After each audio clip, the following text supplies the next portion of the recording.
மே 13ஆம் தேதி 2 சோதனை நடத்தினார். அதான் இந்திய சரித்திரத்துல மிக முக்கியமான சோதனை. இன்னைக்கு ஹைட்ரஜன் டெஸ்ட் பண்ணார். மொத்தம் 5 சோதனை.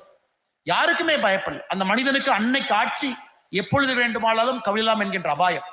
ஆனால் நாடு முதன்மையானது, இந்த நேரத்தில் அணு ஆயுத சோதனை முதன்மையானது என்பதற்காக மே 13ஆம் தேதி அந்த 2 சோதனை நடத்திய பிறகு உலக நாடுகள் எல்லாம் இந்தியாவின் மீது பாய்ந்தது. டெக்னாலஜி டிரான்ஸ்பர் கொடுப்பதை தடை பண்ணாங்க, விசா பிரச்சனை பண்ணாங்க, அமெரிக்காவுக்கு யாரும் வர முடியாது. நாங்க எல்லோரையும் புன்முறுவலோடு கடந்து அதே அமெரிக்கா 6 மாதம் கழித்து இந்தியாவின் மீது போட்ட தடையை வாபஸ் திரும்ப பெற்றுக் கொண்டார். இன்னைக்கும் அதே தான் நரேந்திர மோடி அவர்கள் பார்த்துக் கொண்டிருக்கின்றார். இந்தியாவின் மீது திரு ட்ரம்ப் அவர்கள் வரித்திருக்கக்கூடிய வரியும் கூட நரேந்திர மோடி அவர்கள் பார்த்துக் கொண்டிருக்கின்றார்கள். அதுவும் இதே நிலைமை தான் நடக்கும். இன்னும் கொஞ்ச நாள்ல அமெரிக்கா அதை வித்ட்ரா பண்ணத்தான் போறாங்க. அது வாஜ்பாய் அவர்கள் அதை மிக திறமையாக கையாண்டு 6 மாதம் கழித்து அது அவருடைய வாழ்க்கையில மிக முக்கியம்.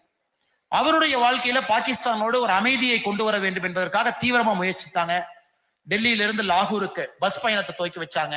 அதையெல்லாம் செய்யும் பொழுது பாகிஸ்தான் தன்னுடைய குரூரமான புத்தியில இந்தியாவின் மீது படையெடுப்பு நடத்துவதற்கான எல்லா ஆயத்தையும் செய்து கொண்டிருந்தார்கள். அவர் கையை கொடுத்தாரு, ஆனா கன்னத்தில் அடிச்சாங்க.